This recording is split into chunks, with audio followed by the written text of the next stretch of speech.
From Tally to Cali. It's time to wake up. Wake up! Warchant.com is your ultimate Seminole sports source. And this is Wake Up Warchant, presented by Vitamin Energy. The vitamins. The energy. Now here's Warchant.com's Aslan Hajavandi and Corey Clark. It's the off week. There's no such thing when you work for Warchant.com, the ultimate Seminole sports source. Thanks for being here and joining us. It is Wake Up Warchant. It is presented by Vitamin Energy. VitaminEnergy.com. There's a promo code out there in the ether core that you can just grab if you know the alphanumeric code. Do you know what it could be to buy one and get one free over at VitaminEnergy.com, Corey? No, I don't. Oh, wait, it's warchantbogo. B-O-G-O. Shake it and mother effing take it. Oh man.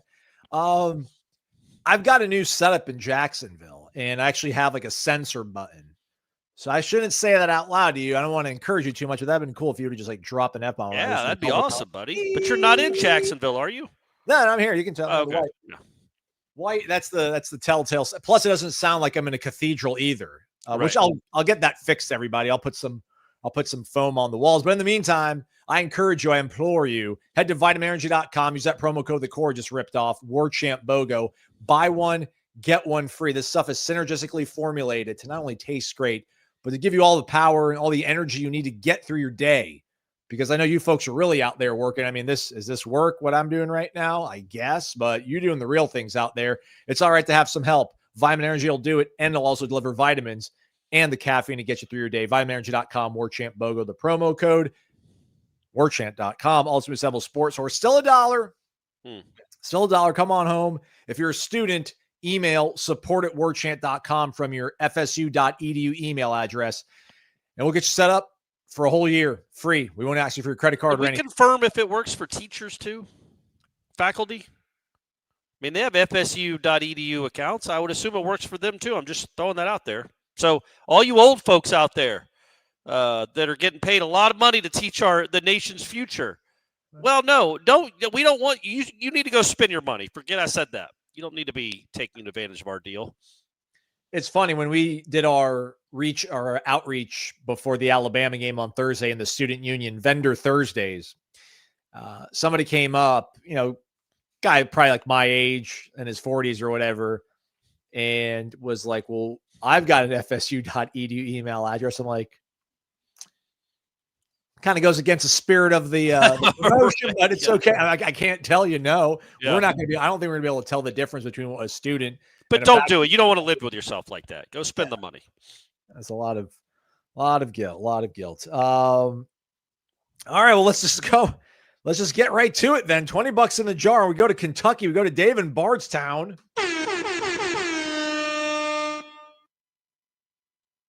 $20. Thank you, Dave. Long time. Not really, though. Aslan, are you ready to hop off the Lane train and onto the Gus Bus? Is there another coach whose name rhymes with a mode of transportation you prefer? Perhaps Michael Bicycle, the Stoop Sloop, the Trestle Vessel Solid. Yeah. Beamer Steamer. No, I like Lane still. I mean, I don't know. Do I have to pick? Is this like a Sophie's Choice? Is it Solomon and his child or Samson or whatever?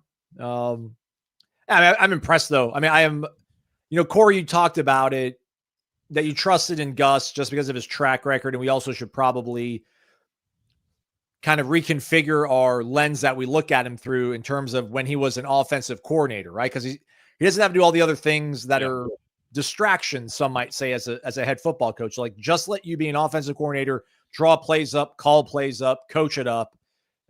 It's been such a long time since he did that. It was hard to kind of contextualize it, but man, never my wildest dreams. Again, I don't want to say this out loud, but I'm almost more impressed with what they did against East Texas A&M than I am what they did against Alabama. Although what they did against Alabama was also remarkable, other than those 2 drives they had, which is fine. Again, no one goes and scores 10 touchdowns in a row against an FBS opponent, but I still like Lane. His everything, not the a la carte part, things like picking and choosing, but like head football coach, personality, the way he builds a program. Like I'm still a fan of that, but Gus has been an absolute delight and a revelation of sorts for me, Corey. Yeah, he's been really good. And I kind of thought that would be the case. I wouldn't say I'm more impressed with this last win, only because, but I'm as impressed with I'm probably more impressed with the mindset they came out in that second game, right? Because as we've talked about, they could have gone through the motions and won by 40 or 50 points. But the fact that they scored on every drive until their fifth string quarterback fumbled, and then they scored on the next drive after that. Like, it was a remarkable offensive display against obviously an overmatched defense. But yeah, man, I just think that what Gus brings as a play caller, an innovator, a scouter, a self-scouter, an opponent scouter, like he's been doing it for so long, they're going to adjust. There are going to be teams that adjust to what Florida State does well. We were talking about it on headlines about there will be a team that takes away Tommy's legs or tries to, like makes a concerted effort to his legs will not beat us. We're going to make him beat us with his arm, or other people are going to have to beat us. I just have confidence that Gus can figure that out. And Gus will figure out a way to have, you give Deuce one-on-one matchups, or you have Danzy come to the other side away from Castellanos. Like, things like that matter. It's not like Alabama didn't expect Castellanos to run, and they still managed to run for 160 yards that weren't Thomas Castellanos. And Thomas Castellanos put him at 230. So, yeah, man, Gus is the truth when it comes to being a play caller. I think Mike called him a machine. Mike Norvell called him a machine when I asked him about him on Tuesday. With being unshackled of what it is to be a head coach in the Power Four conference and just concentrating on calling plays, I bet he feels like he got a new lease on life, man. I bet this is a lot of fun for him. And when you're having fun, hey, it's not work. When you enjoy what you do, you don't work a day in your life, Aslan. And I think Malzahn doesn't feel like this is work right now. Yeah, somebody tweeted at me last week about after the Alabama game. I think there might have been, footage, or maybe, I don't know, was it the ESPN shots or whatever, but like Gus kind of soaking in the win against Alabama. And somebody was like, tell me he looks like a guy that's ready to leave and go be a head coach. And it's like, I get it, man. I just don't know. You feel like when you hit a certain level as a coach, like Gus Malzahn was 2 minutes away from winning a national title. I don't know if that stuff haunts you, but I'm sure it motivates you and you want to get back there and you want to do it yourself. But yeah, and this has got to be a pretty good setup right now. It feels like I think Mike gives them all the latitude he wants. They're enjoying the success. Again, though, it's 2 games. Let's see how everything works out after 10 more games and where his mind's at. But yeah, I mean, it's something I've definitely had to consider more seriously. Not that this wasn't going to be an immediate stepping stone. It's going to be a stepping stone, I think, at some point, but maybe long-term as opposed to short-term. It'll be interesting, man, because he did leave a head coaching job. He was not about to get fired. They had just won 9 games 2 years in a row, and then they took a step back and they had quarterback issues. I don't think the UCF administration was just thinking, oh, Gus sucks, he can't do it anymore. He had a bad year. I think he was tired of being a head coach. Now maybe he gets that fire. And clearly he was tired of being a head coach because he came to be an OC. But now maybe he gets that fire again. But again, I hate. I don't mean to keep poaching on what I said on headlines, but because you should watch them both, everyone. But with Gus, it's like, man, there is a chance, right? There is a chance that he is an elite play call. Not a chance. He is an elite offensive coordinator, in my opinion. He's proven that over the last 20 years. He won a national championship as an offensive coordinator. He set all these records as an OC. And you're right, he did come very close to winning a national championship as a head coach. In the 12 years since, he has proven to be a pretty good head coach, right? Yes. Not great, pretty good.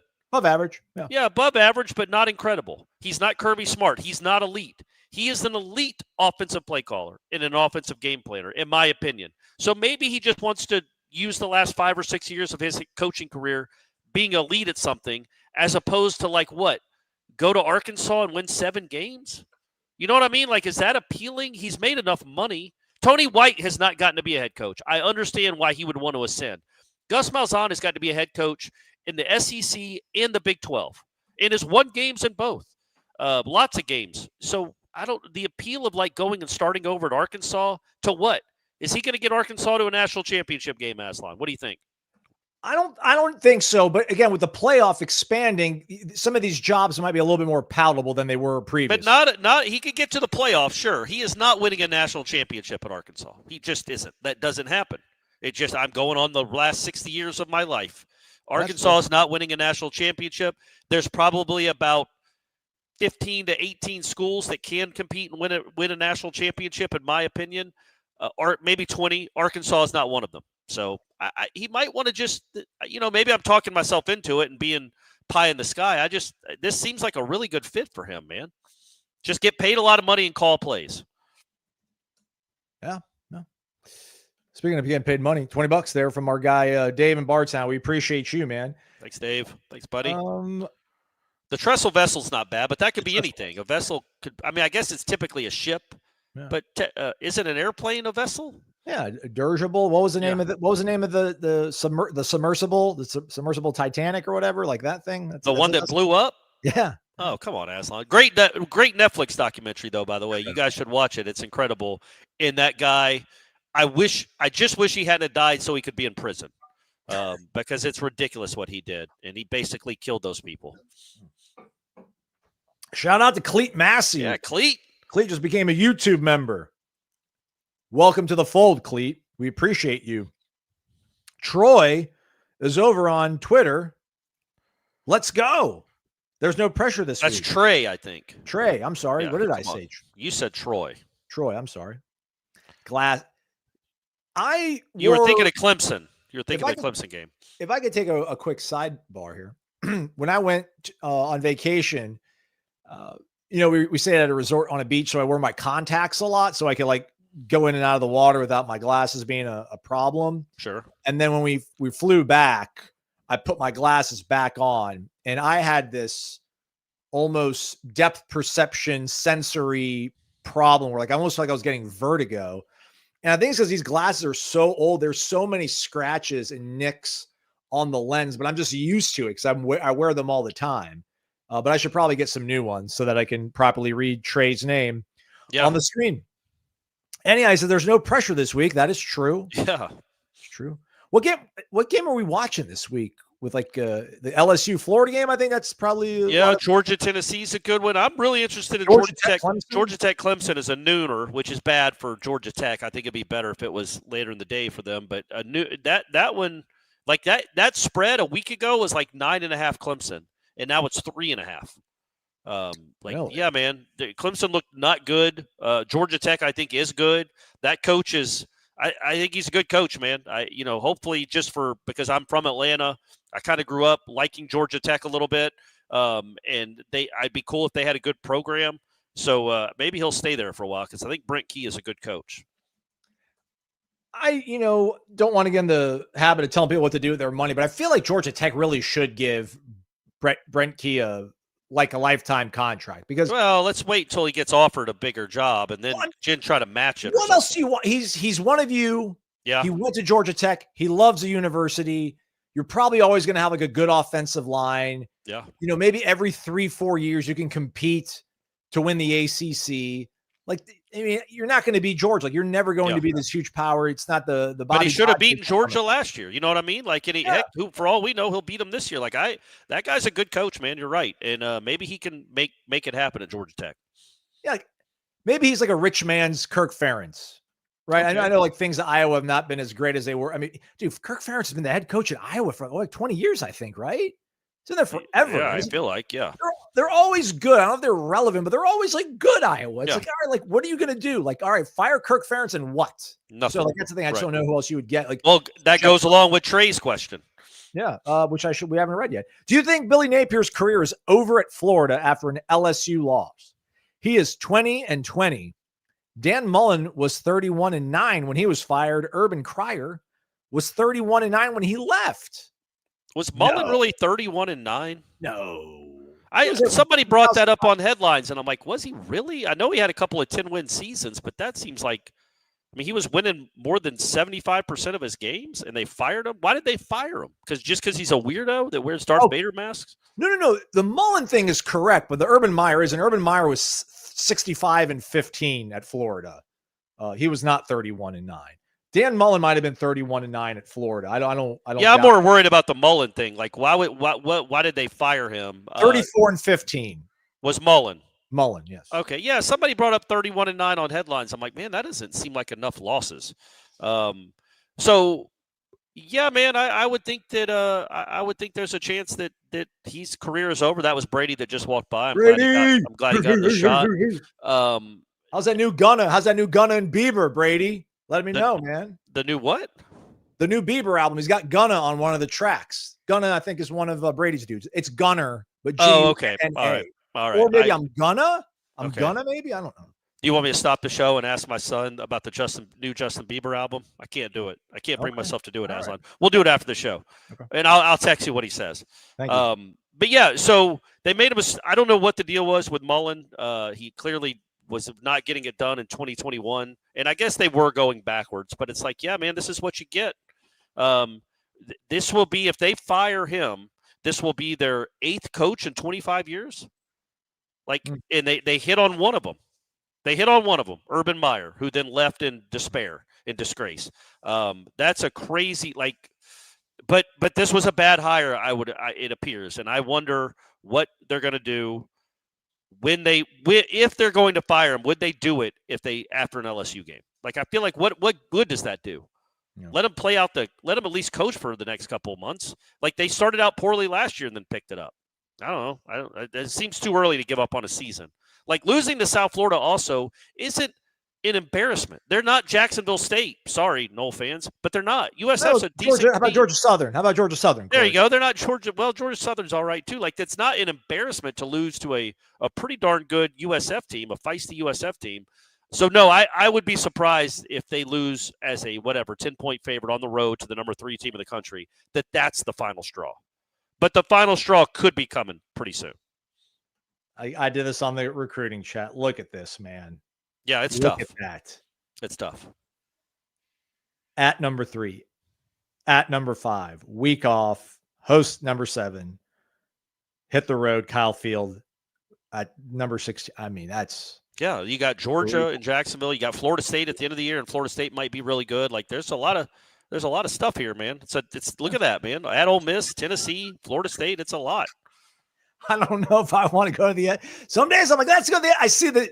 I see that Michigan State fans are going to have to be up at 11:30 p.m. to watch their Spartans take on my my former Trojans. I used to be a big USC fan for some reason. So when you sent that, I was like, yeah, man, this is the deal. They're playing who are they playing? Stanford?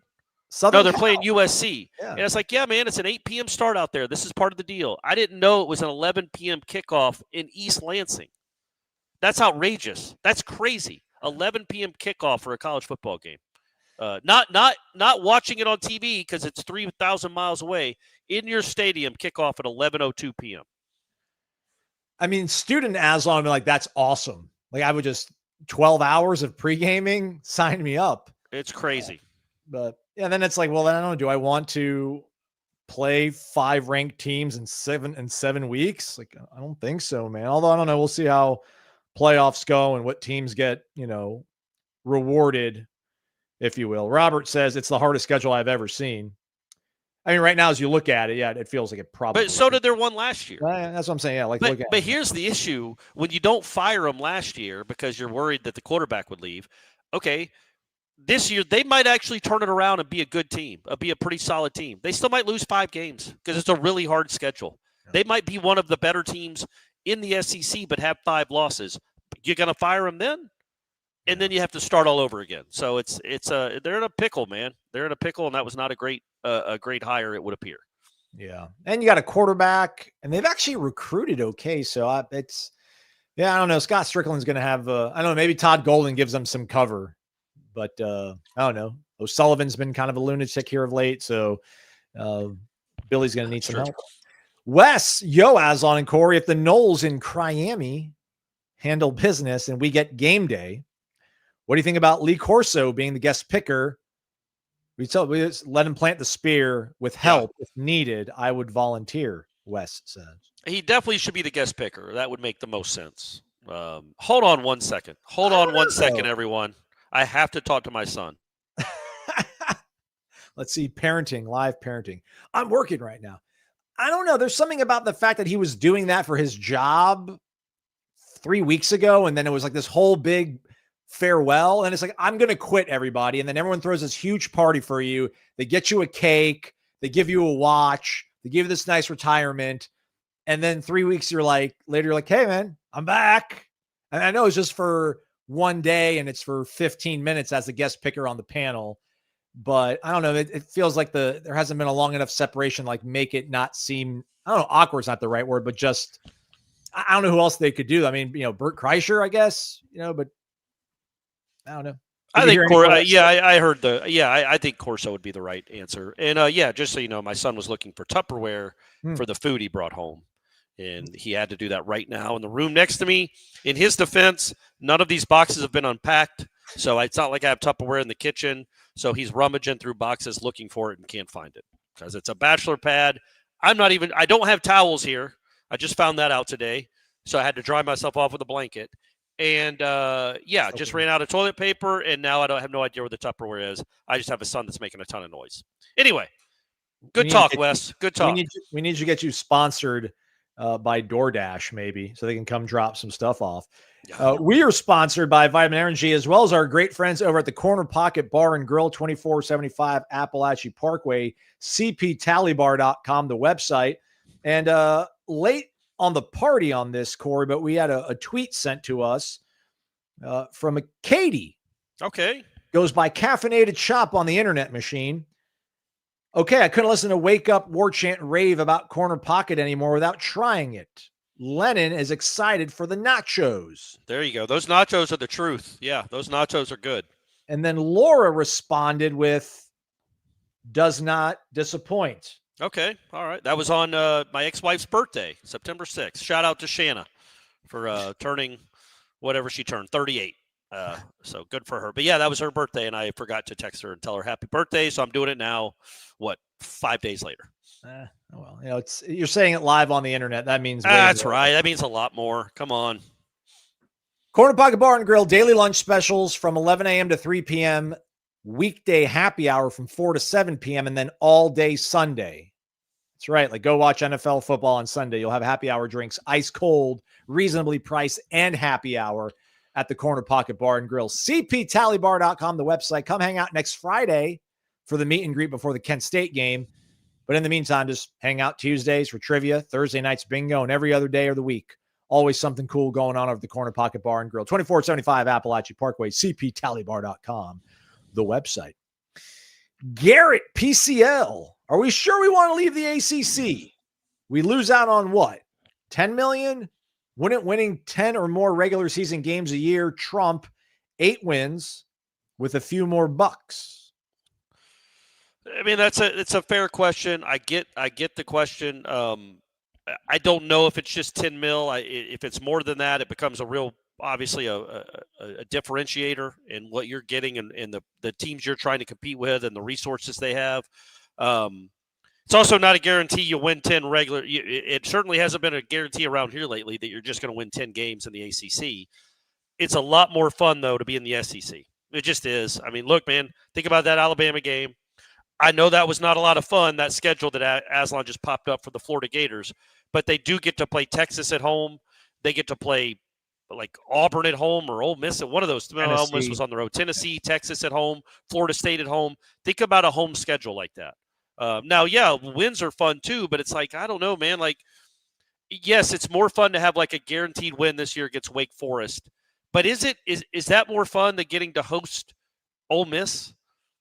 I don't know. I know what's better for the city, and I know what's better for Corner Pocket and our man Bill, and I know what's better for us and the interest of this program is those types of games and the stadium and the seats and all that and the concessions. It's all better when you got big programs coming to Tallahassee, and you get to go to those programs as well. But, yeah, it gets really hard. It gets really hard. Of their 10 remaining games, 8 are ranked, 4 are in the top 10 right now. Yeah. But that's right now. We'll see. We'll see what Miami ends up being. We'll see what LSU ends up being. But yeah, Tennessee too. But yeah, that's a tough one. But that's why you get paid the money. So I get paid the money. It comes with expectations. Speaking of the money, the big money has arrived. What?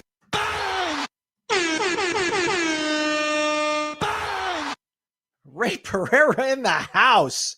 Gulf Coast makes some noise. Ray, man, good to see you again, Ray. Is Ray coming to the Miami game at least? Can you show up for that one, big dog? I think he can. I think he will. Not that far away. He's a pillar. I didn't bring the pillar to the home field event before the Alabama game at corner pocket. Now I'm kind of regretting it. That probably would have been a sanctioned event that would get you a tomahawk on the pillar, but I digress. Ray's here, brought $200 to get to the front of the line. Big time players make big time plays on big time shows. Greetings, Aslan and Corey. It's great to feel this type of magic again. Where is our blind spot on this team amidst the excitement? Love Norvell and our coaches. Go Noles. That's a great question, Ray. Made even greater by the tip. That was very, very nice, buddy. Very, very nice, Ray. Thank you very much for that. Look, I don't know if it's a blind spot because we've been talking about it. I don't know if you suffer some injuries on either line of scrimmage, that could be a problem. Obviously, if you suffer an injury at quarterback, it changes the complexion of the offense and the season. But even if you suffer a couple up front on either side, I think more so the defensive side, that could be problematic. I'm not in love with their depth overall. I would really like it if Kevin Wynn apparently got back because they were talking him up like he was another Desir brother. And I'm liking what I'm seeing out of the Desir brothers. So maybe you have more depth than I realize. The Desirs can certainly play. Maybe Kevin Wynn is on their level too, and then you don't have a depth issue. But I think that's like every team for the most part. Like, Alabama couldn't handle it when they lost one of their best defensive linemen. They gave up 230 yards rushing. So that I don't even know if that's a blind spot. So from what I don't know what the blind spot would be right now as far as this team, because I'm not thinking it's a national championship team. I think it's a good team. It's a potential playoff team. And with that, I feel like my eyes are wide open to what this team is and isn't. I was going to try to make some argument about there just has been a dearth of dominating national champions of late, but I don't know, man, it's probably not right. And I know Ohio State lost a couple of games last year, but other than, Michigan went 15-0, Georgia went 15-0. LSU went 15-0, Clemson, because to your point, is it really a blind spot if you are bracing to be like, if this team ends up 10-2, and we're all having to watch the selection show with like true like excitement, curiosity, possibility in the air, and they don't make it in, like, will it be like, well, there was something that we just didn't factor in properly. Whatever games they end up losing on the schedule, if they do lose, I don't think is going to be a result of something that we have not mentioned or is not obviously apparent to us when it comes to things like depth, Corey, right? Like, they go to Clemson and they're down 2 offensive linemen and a safety and a linebacker or something about that week. Like, man, that's not a blind spot. That's just them not being at full strength and not having maybe enough depth the way that some of these other teams do. But and also they haven't been on the road yet. We have no idea what kind of road team they are. It should, I feel like that offense should travel, but it's just harder on the road, man. That's just life. So maybe they're not a good road team. That could be a blind spot that we haven't factored in yet. I was thinking about whether or not Virginia is going to be Maryland. Virginia's got a chance to be Maryland 2013, I think, because I'm with you though. Like I think Virginia could be a problem. I don't think Florida State loses that game, but they've got a quarterback. That's going to be their ACC opener. I think the NC State game was a non-conference game for both of them. So, they've got the one loss, they've got the bad taste in their mouth, and it's like, all right, like, here we go. This is their reset, if you will, right? Like, we anticipated having a reset in Charlottesville ourselves. Had we lost the opener, we did not. So like that'll be their reset. They got a quarterback that's okay. That's pretty good. He's probably a little bit above average. So if he can make a couple third down conversions, keep Florida State off the field, and you have maybe 1 or 2 miscommunication things on offense that doesn't let you get a scoring drive or 2, you might be able to lose that. Or they could do something crazy like what Florida State did to Maryland in 2013, where they go out there and just bomb them, much to the same way they bombed East Texas A&M. So hey, we'll see. To answer the question that popped up there, because it's like somebody said there is no dominant team. Why can't they win the Natty? No, I mean there is no dominant team, and I've not seen anybody that's you would say absolutely. Oregon's scary, but other than that, I haven't seen anybody that's just been absolutely dominant. Oregon hasn't really played anybody. Certainly not in Alabama. Were we dominant? Well, we weren't dominant at this point in 2013. I don't think LSU was this dominant at this point in 2019. Like, those teams end up, late October, November kind of emerge, it feels like. Or I just look at it more of like the pragmatic sports fan / podcast host in that it's really hard to win it. And I don't think Florida State maybe has the requisite NFL talent on the roster all over it to just go into a season or even be 2 weeks into a season and be like, yeah, this is a national championship roster. I could be wrong. You'd have to have a lot of good injury luck. I think their starting 22 is probably good enough to compete with anyone. And if you're competing with them, you got a chance to beat them. But I don't know over the course of 16 games, Aslan. It's a long season that maybe you kind of run out of steam. You could possibly run out of steam. But more than anything, it's like me being a Braves fan. I don't go into the year thinking they're going to win the World Series. I expect them to compete for the playoffs, and then it's a crapshoot. I expect – not this year, by the way. We punted on that 2 months ago. But I expect this team, now that I've seen it through 2 games, to compete for the playoffs. To compete for the playoffs, get in the tournament, and anything can happen. That's what I expect. That's what my expectations are for this team.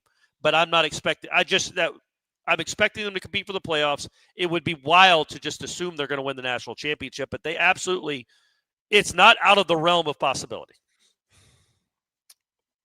Hold that thought, Garrett. Austin asks, Noel Dad for life, who's more likely to win their conference this year, Alabama or Florida State?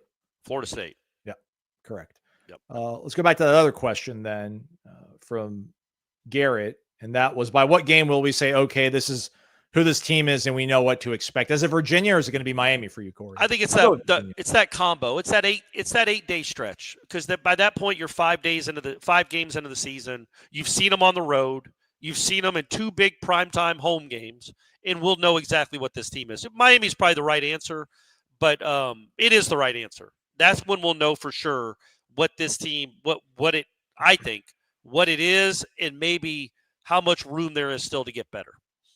I'll go with Virginia. I think Virginia is a adequate enough team that if you go out there and dominate them and you win that game comfortably, yeah, you're not going to lose more than 2 games the rest of the way. And then you're going to probably find yourself in Charlotte.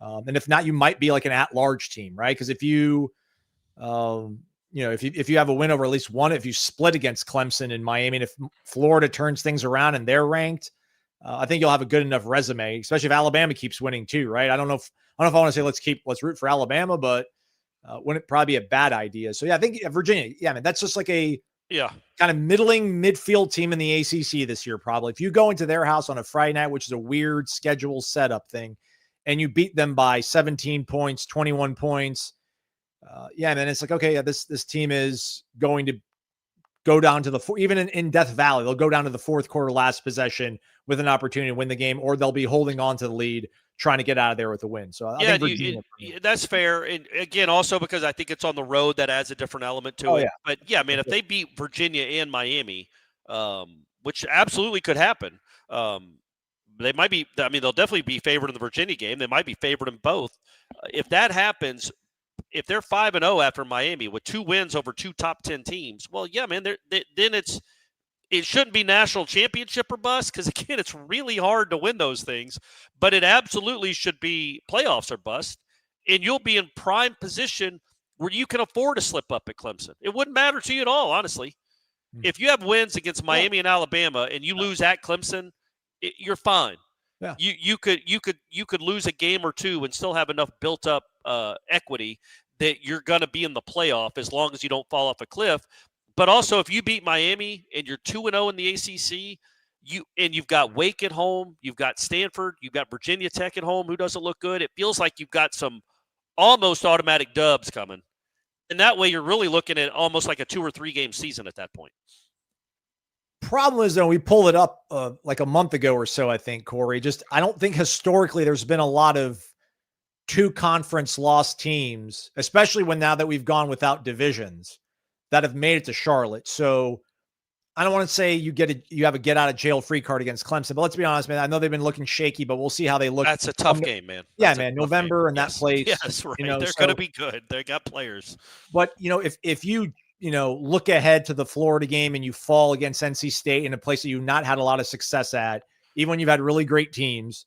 I'm telling you, dude, this is the new age. This is the new world order of college football. If let's play it all out, as Aslan was saying, they're 9-1 going into that NC State game. That's a big leap. I get it. that NC State game is so much more important than the Florida game. It just is. Like, if you win the NC State game, you're in Charlotte. You lose the NC State game, you're out of Charlotte, and it might not matter what you do to Florida, because there is a darn good chance that the selection committee is not going to take the third-place team in the ACC. They're just not. But they will take the second-place team because they showed us they would do it last year. So you get, like, you could lose to Florida, you still have a chance. You're in the playoffs still. Now you're going to have to win the championship game, the ACC championship game, to get there, but that might be the case either way. And I just think, like, getting to Charlotte is paramount, to the point, Aslan, where I know this is blasphemy. I don't like saying it. I don't even like thinking it. But if you got guys banged up, you sit them against Florida. No. The game does not matter. With knowing that you have to win the conference championship to get to the playoff, and the playoffs in Europe, the playoffs for Florida State would start that next week. That Charlotte game is a playoff game. You win and you keep playing because you won the conference. You lose and you're done.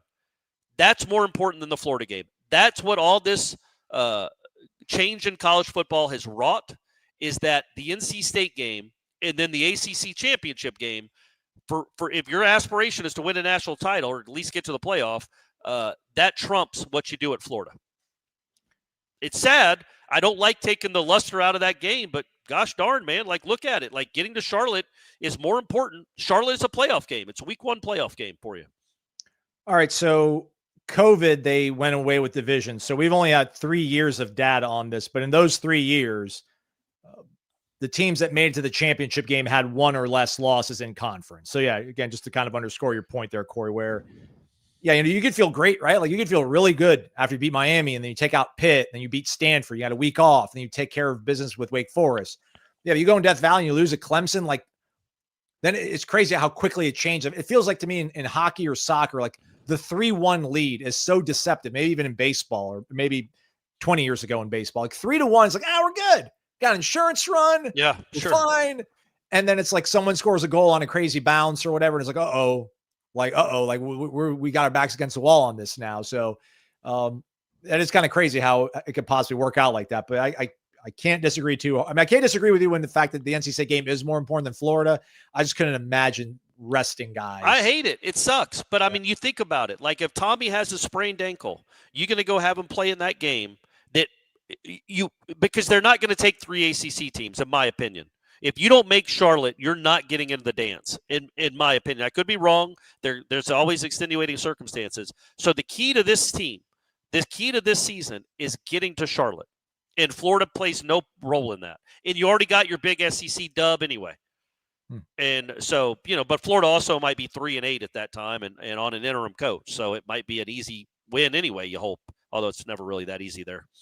I hate saying it. I don't agree with it, but it kind of, I mean, you got to get to Charlotte. That's the whole goal of the next 10 weeks.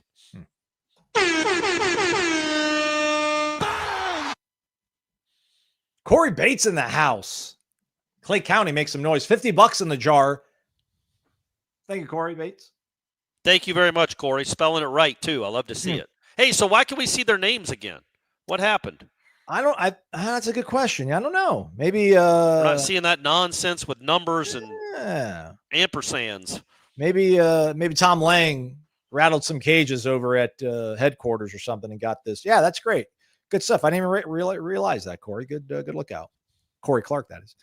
Right. Thank you again, Corey Bates. Appreciate that, man. It's incredible. We love doing the show. It's fun, and then you guys are extremely generous on top of it. So let the good times roll.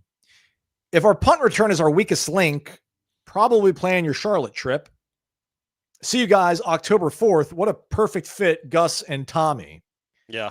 Yeah, maybe. Right. Like, again, if we're sitting here talking about blind spots, weakest thing, and we're talking about your punt return unit. Yeah, that's good. It's like the 13 team had Case and Beatty, who ended up being a good punter later on in his career. He was not great that year. But yeah, that was the weakest link of that team, is your punter, and you never punt. That's a pretty good place to be. But yeah, it would be nice if they cleaned it up. I'll go ahead and say that. Papuchis, Norvell, let's get on that. Yeah, and look, Gus and Tommy, that is a very, very good fit. And I think Tommy has surprised some people the way he can throw it.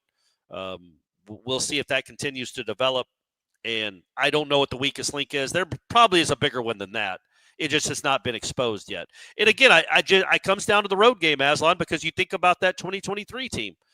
They opened up at a neutral site, which was not a neutral site. That was basically a Florida State home game in Orlando. Beat the brakes off an SEC power. Then played another team that had no business on the field with them. Beat them by 60. Their first road game, they go to Boston College, get behind early, take control, and then have to survive, and played really sloppily the whole game. I just want to see if this team passes that road test, even against a mediocre ACC team, and wins comfortably, it has taken a knee, or just basically, running out subs midway through the fourth quarter because the game is over, buddy. That is a great sign for what this season can be. Luigi wonders, is Florida State better through 2 games? We've talked about this a little bit. I think through 2 games, I think what they've done to Alabama and East Texas A&M is more impressive than what they did to LSU. Listen, they were down at half against LSU. Yeah. They were down against Alabama for 3 minutes. Yeah, 2.5 minutes or something, yeah. So now that LSU team ended up being a really almost playoff team. Maybe would have made the playoff if Daniels doesn't get hurt against Alabama, and they won the Heisman and had 2 first superstar wide receivers. I didn't even know about Brian Thomas. He was the other guy on that team. It was Malik Neighbors that was the dude, and I know he had a decent game, but Brian Thomas was really good in that game, and then just incredible after that. I shouldn't do this, but I'm going to do it, Corey. The GOAT. He's not happy that he thinks that we're looking at things glass half empty. Like, come on, man. Are you guys true FSU fans or not? Or are you just journalists? Well, it's a great question. I guess we flirt with that line all the time, don't we, Aslan? Are we fans or are we journalists? Look, man, I'm not. It's 2 games into a college football season, and I'm old enough, and I'm old to know that, as Leonard Hamilton used to say, nobody gets to the NCAA tournament with 11 wins. Nobody's getting to the national championship with 2 wins. It's just not. It's not happening. Leonard Hamilton being the basketball coach, they'd be 11-2, and he's like, NCAA doesn't take a team that's 11-2. So, I think they have a chance to be very good. I'm not convinced of it yet. Virginia, Miami, that's the ultimate test. Those 8 games, how they play on the road, and then how they play against who may be the best team on their schedule. We don't know how they play that Saturday night. We hope it's a night game. That'll tell us everything we need to know about this team. Forget the context of this, but Steven says, did we forget about SMU getting in last year? No, I was saying that but they were in Charlotte. That's how they got in. They didn't take 3 teams from the ACC. They took 2. Miami was left out because Miami wasn't in Charlotte. If you get to Charlotte at Florida State, if you're 11-1, I don't know. If you're 11-1 and you lose to Clemson to go to 11-2, I think you're absolutely in. But if you don't get to Charlotte, that means that Miami might only have 1 loss. Clemson probably only has 1 or 2 losses. And they're playing for the championship. You're sitting out. We know how biased the committee is. It's going to be really hard to talk them into taking a 10-2 Florida State team that didn't even make their championship game because they think so little of the conference, clearly, because I remember what happened in 2023. Speaking of 2023, I think there was a point where, listen, what they did in the second half against LSU was impressive. They ran away from them. Yeah, they hung 66 against Southern Miss and didn't even really look good doing it, but they still scored 66. So we're like, man, they'd even play good and they still hung 66. Like, could this team be as good as 2013? And then they went to Boston College and had the fight of their lives to get out of Chestnut Hill. And I was like, okay, we're not going to talk about 2013 until like November. So Football Freak says, what are the chances of us going 13-0? I will defer on answering or entertaining that question until they either beat Virginia by like 3 touchdowns or they beat Miami. Then I'll answer that. Less than 25%. It's just hard, man. Like, Florida State has been one of the best programs in the country for the last 45 years. How many times have they gone 13-0 with great teams? It's really hard to do anymore. That's why 2023 bothers me so effing much, because it's really, really hard to do it. It's like two teams do it a year, Aslan, probably on average, are 13-0. I don't know if there was one last year. I don't even know if there was one last year that was undefeated going into the. I think Oregon might have been. No, I thought they lost. I thought they lost in the Big Ten championship game, but I couldn't. No, you're right. They might have beaten Penn State. You're right. Yeah. So Oregon was. So there's like one or two a year out of 130 teams. Now, realistically, there's 20 teams competing, but still, it's just really hard to do it. It's really hard to do it. What's not hard to do is to sign up for Underdog Fantasy Sports. All you got to do is download the app and then use the promo code Warchant. You get 50 bonus credits to use, and you can be one of the millions that have won billions of dollars over at Underdog Fantasy. Again, it's an app, so we suggest downloading the app for the best native experience, if you will. And Corey, I haven't kept tabs on what we've actually. I know we've given away a lot of things. I don't know if we've been all that accurate on them, but we've got a football game on Thursday. Yeah. NC State at Wake Forest. All right. Big one. Go ahead. I said it's a big one. It's a big one. We got to both Florida State opponents coming up. Get to see what they got. Do a little scouting. Yeah, I like that. CJ Bailey, their 6'6" signal caller. Which one of those do you like, if any? Passing touchdowns, higher. Okay. Not over. No way over. I mean higher. Okay. Yeah, that's right. How about Damon Claiborne? He ran for 1,000 yards last year for Wake Forest. I think he got nicked up in their first game and was out like after the second drive of the game. So he might be a bit on the mend. Either of these propositions look enticing to you? I feel like the longest rush, I'd go higher than that. I like going higher by nature anyway. It's more fun to root for, more points and more yards and more touchdowns than root for the defense. But watching what Virginia did to the NC State defense, they kind of ran all over them. That one kid had like 150 yards and 3 touchdowns. Yeah. I feel like this kid can bust at least a 20-yarder. Okay. And how about this? Let's throw this in just for fun. Friday night, Colorado, who'll be using a new quarterback. Yeah. Not Juju Lewis, not Caden Salter, the guy on the portal, but like a kid that's been around there for 3 years. I don't even know his last name. Matt Staub? I might have just totally made that up. Probably just totally made that up. Connor Wigman, though, we know him. He used to be at Texas A&M. He was supposed to be the savior for Jimbo Fisher. Didn't quite work out that way. Now the quarterback at Houston, 190.5. That looks really low, Corey. Yeah, I don't think he's much of a thrower. I do think he's a rusher. So if I'm going to pick higher, and I love picking higher, as I just mentioned, I think he's going to rip off a couple of runs. He's a pretty athletic kid, if I remember correctly. Yeah. I'll say he's going to go higher on the runs. How much money did I just make, Aslan? Do the math. If you put $50 down on that, you will win $300 American dollars. Guys, it's just I'm giving you money. And if you win that money on these bets and you're not a subscriber to Warchant, become one. Yes. Do that for me. I just made you $250 on a $50 bet. The cool thing, too, is they also have the flex option here where you might not get, you're not going to get the full juice if you get all of them right. But covers you, though. If you get two out of these 3 right, you'll get your money back. Yep. Or I'm sorry, did we do 4 or did we do 3?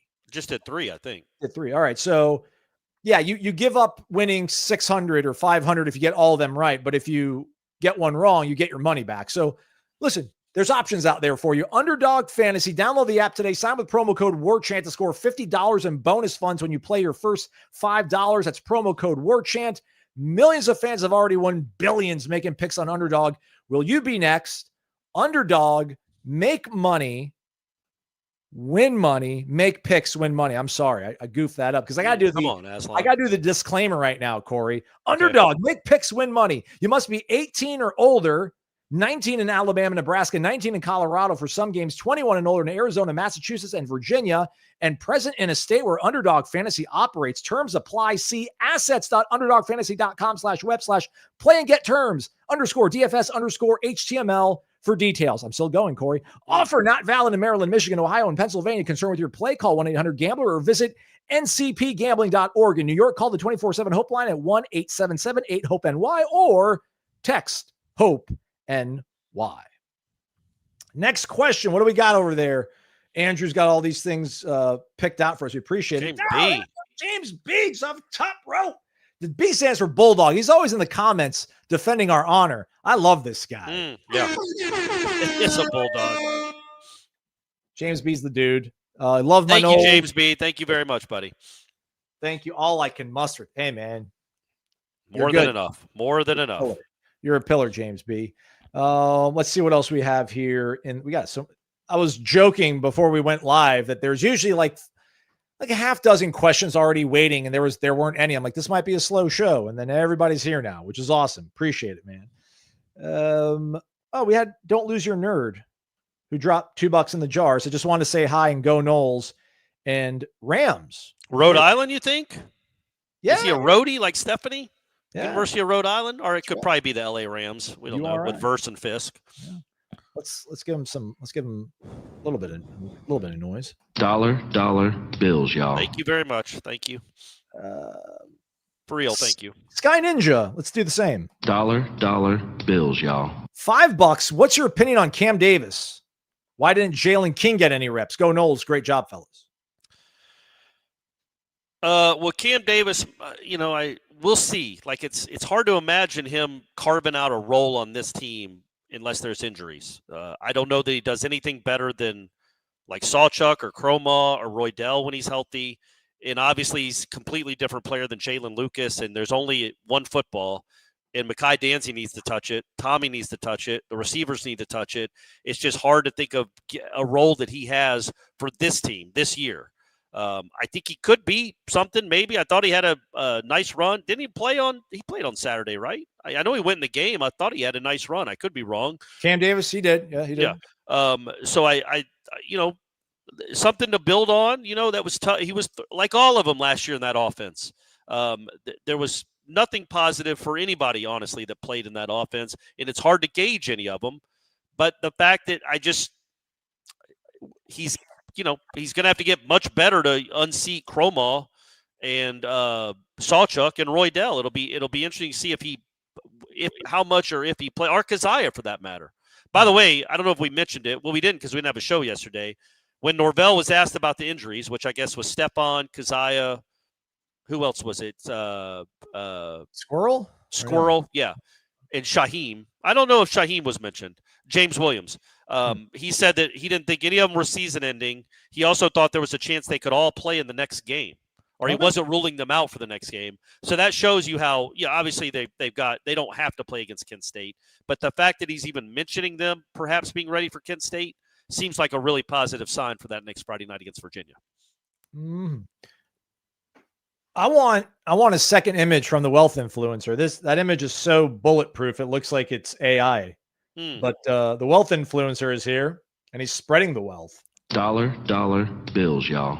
$5 in the jar. Thank you. We appreciate that. All I want is Miami and the Spirit Spear pumped to the top. Amen. Go Noles and have a Noel-tastic day. Thank you very much, and thank you to Ninja too. That was Ninja that asked about Kam Davis, right? What was his last question? I thought he asked about Kam Davis. I thought he asked about something else. Oh yeah, Jalen King, the not blue shirt. Like they're going to redshirt him. He was at East Tennessee. Yeah, I think it was at FSU last year. The quarterback. Yeah, why didn't he get any reps? I think because he's not in the plans this year. He's not going to be one of their primary backups. And I feel like maybe it was. And I don't know. He could be hurt for all I know. But I think it's maybe like, let's reward the kid that's been here for a while. That's our fourth or fifth string quarterback. We're up by 60 points. Let him go play more than let's go see what Jalen King has. Because I think when you put Jalen King in the game, you're going to want him to play some and throw it. And so maybe he gets those Michael Grant reps for Kent State if you get up by 40 or 50 points. That would be my thought is I think they plan on him redshirting, obviously, and they really wanted to get Glenn and Sperry some real work. And then once it got to 60 or 70 points, it's like, okay, let's reward the kid that's been the walk-on for 2 or 3 years and let him have multiple drives. Yeah. And, so that's my thought, but I don't know. Credible detailings here. Dollar bills, y'all. $5 in the jar. Thank you, Credible Detailing. Appreciate it. Thank you very much. Thank you. Thank you guys for all you do. Thank you. I listen every morning. It helps me with my first few appointments here in Orlando. There you go. I guess he's a detailer. Yeah, maybe. All right. So We could all use that. In Clay County, Orange County. Yeah, man. People everywhere. I think our guy Ralph's back in Hawaii. How nice is it to see wide receivers catch, linemen block, young guys develop, and a team take the field that looks like they've practiced that week?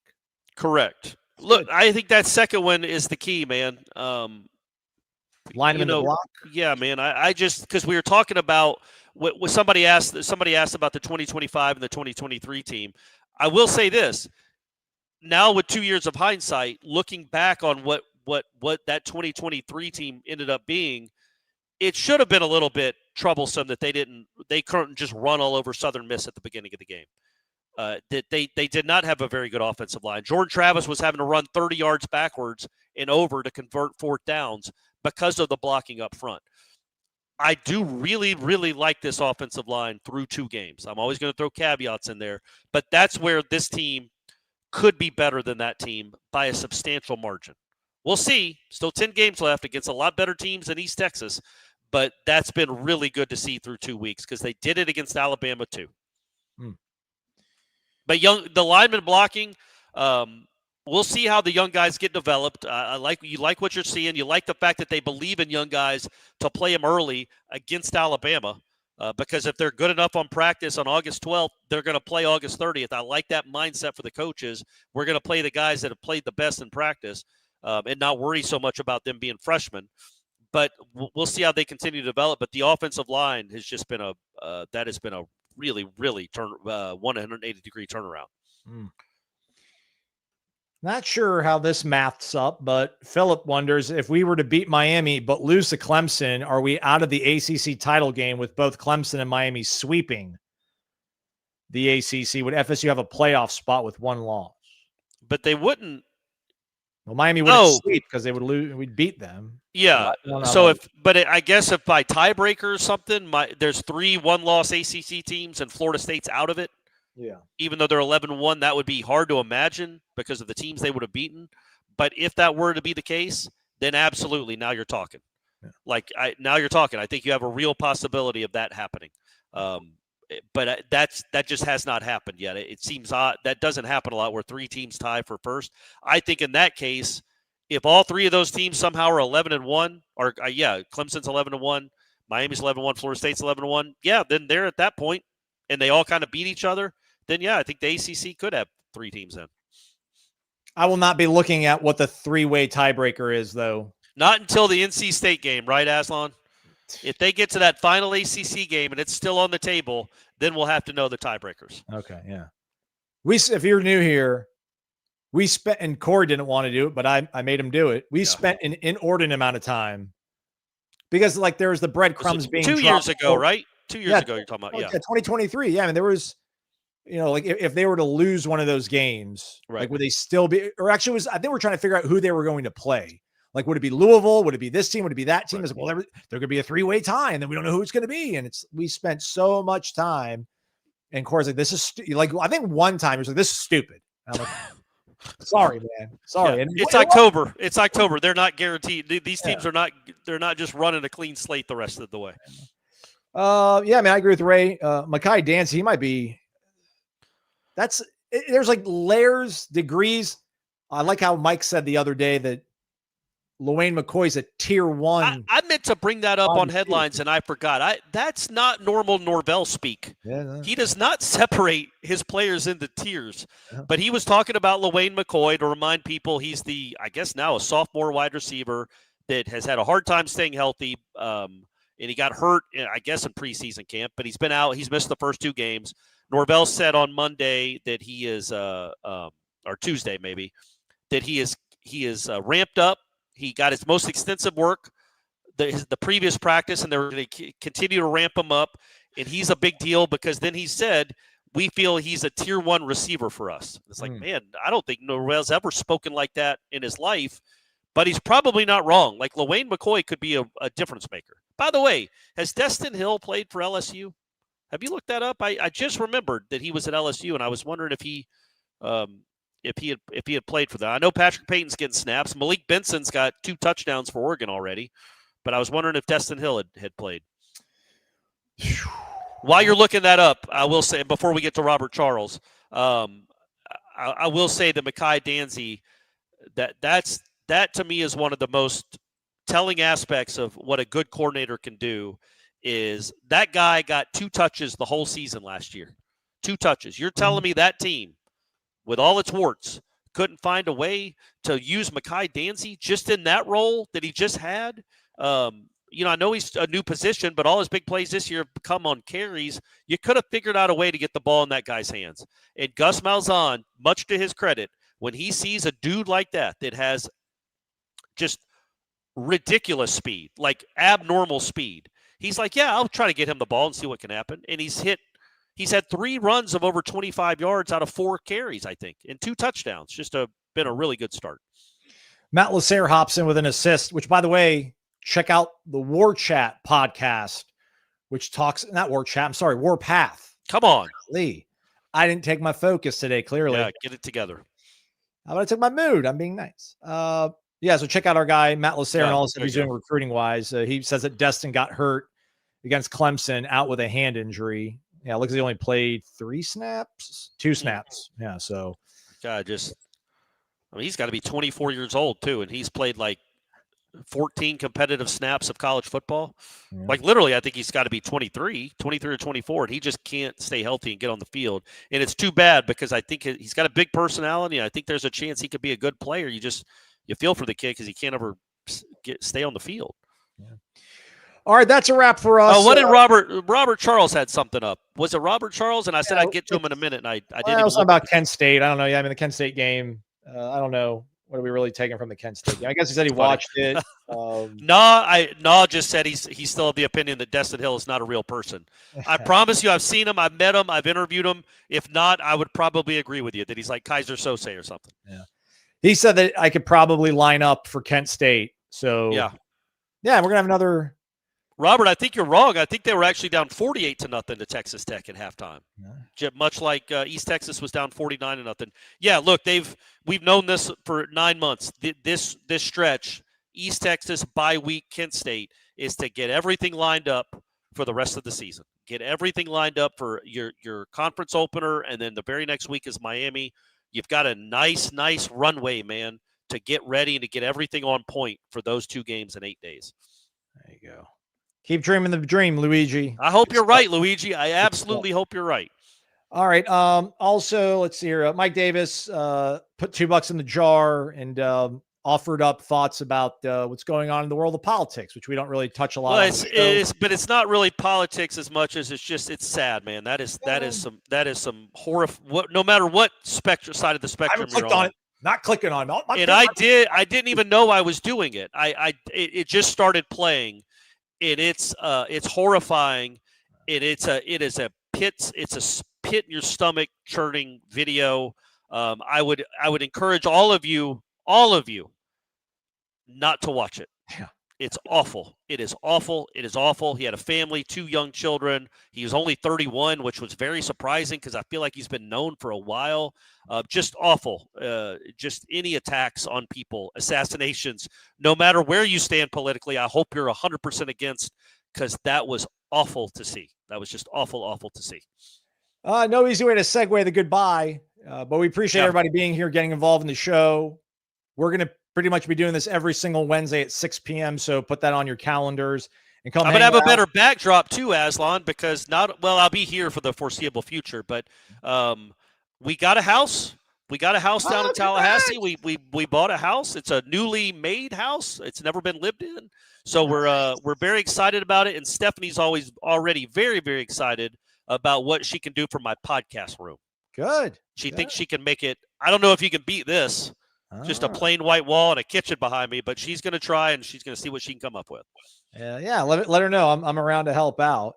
Yeah, you both. It might be a project for you one weekend to just come over and help us set that up. We've been talking about it for like 4 years. I know it needs to happen. I know. Thanks to Dave over in Bardstown. Thanks to Mike Davis. Thanks to Ray Pereira. Thanks to Corey Bates. Thanks to Sky Ninja. Thank you to Never Lose Your Nerd. Thank you to Credible Detailing. Thank you to James B. and the Wealth Influencer. And again, everybody that's been involved. Shout out to Andrew in the back, keeping all the questions queued up and everything. Jeff Cameron Show, 1 to 4 o'clock.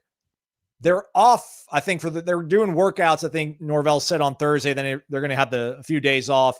We will next speak to the team on Monday when Mike Norvell has his regularly scheduled in-game week press conference on Monday, but warchant.com's got plenty of stuff going on before then.